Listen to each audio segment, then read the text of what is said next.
Last week there was an incident in the Mersyside Derby between Mason Holgate and Liverpool player Roberto Firmino. So let's just take this is what happened.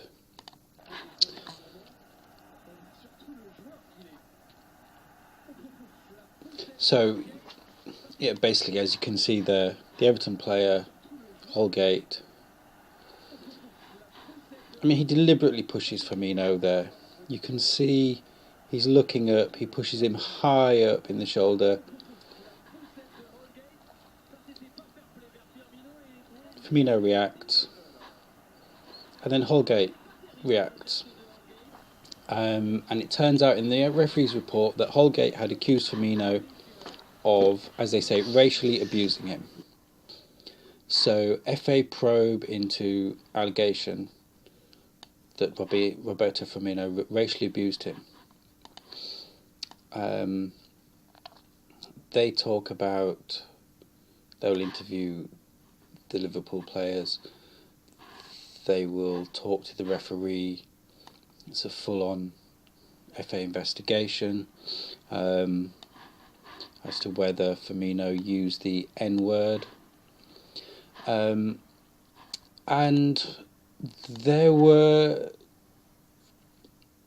in the coming days, the bandwagon rolls on, and what you start to get are the usual kind of commentators who they don't look into the issue at hand. They just see whatever taglines are being used, whatever meme, whatever hashtag. It's racism in football, it's the N-word, and that's what they latch onto.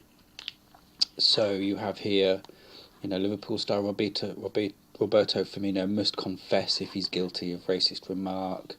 This is from Lord Ousley, who is the head of the anti-discriminatory body Kick It Out. Now, Kick It Out are the anti-racism group involved in football. So, and this is how this whole kind of media paradigm, meme magic thing works. You have all these interested parties, and they're going to talk from their point of view. So a lot of this will be theoretical. So they will say, well, if Roberto Firmino racially abused Holgate, then this is the action, this is what should happen, people should be educated, this shouldn't happen.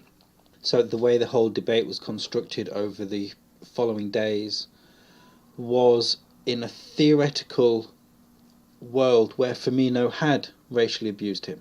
So it's these incidents occur, and then it doesn't matter what the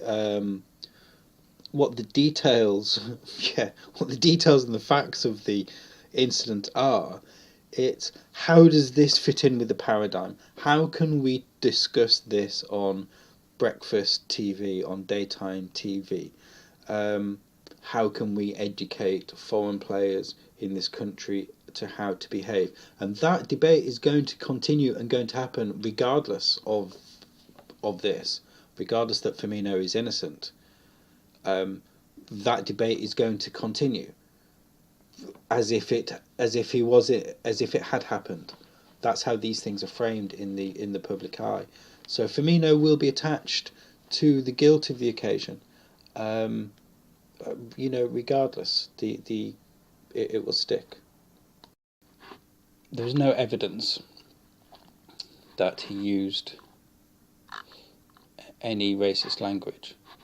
And in all of this, there's been no mention whatsoever from any of the official bodies or anybody involved in that sense about the push into the crowd. What we have here, so even before the FA has investigated, yet you have lip readers involved. Even before the investigation has started, there's a feeding frenzy, not necessarily trying, convicting and executing Firmino. I mean, he's guilty by association because, you know, the accusation is against him, so it doesn't matter whether he did or not. He is involved in defending himself, and his position on racism has to be utterly transparent, and he's going to be paraded in public now for this investigation. He has to prove that he is, no pun intended, whiter than white, even though Firmino is Hispanic. You know, the whole race thing is just utterly preposterous. However, what is gratifying, which it normally is the case, is the comments are full of people, you know, talking about the push. So the comments don't reflect the top line, as it were. And this is something that you see in a lot of the media presentation, and it's why they disable the comments on a lot of stories. People just don't agree with them.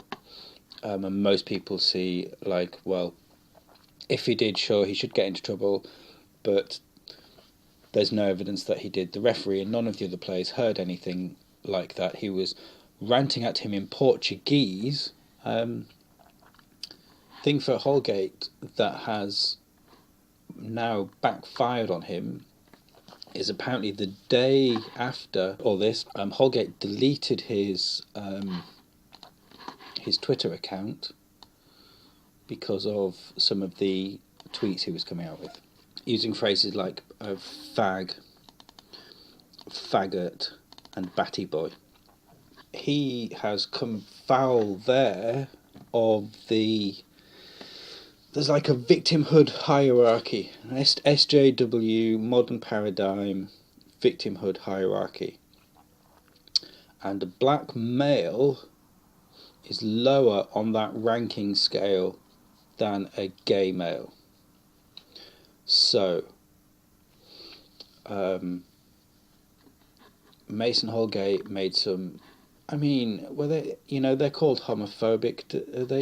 Homophobic tweets. So again, these are just memes. They're memes to describe memes. Nobody knows what they're talking anymore. We are fully in 1984 newspeak.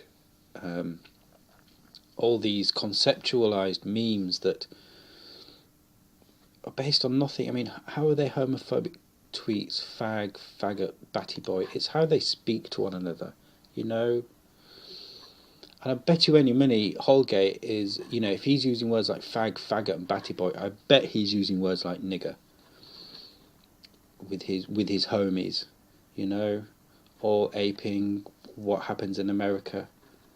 Holgate has been found out, so the FA should clear Firmino fully, and they should come down on Holgate for A, falsely accusing, and B, for violent conduct. However, unfortunately, as has been pointed out, the FA have plenty of procedures to deal with words, but less so with deeds. So the way the current paradigm is set up to deal with this is they're fully set up to deal with if a player racially abuses another player. They have the kick it out campaign set up. They have all these processes in place, and it also reflects the current atmosphere where somehow physical violence is just accepted in the name of righteous indignation. Now, Holgate physically abused Firmino before Firmino allegedly verbally abused Holgate. But because it's racial and it's racial abuse, that trumps physical abuse. So therefore Firmino is more in the wrong than Holgate. That's in the eyes of the current paradigm, and that's how most of the press and the media are taking this issue.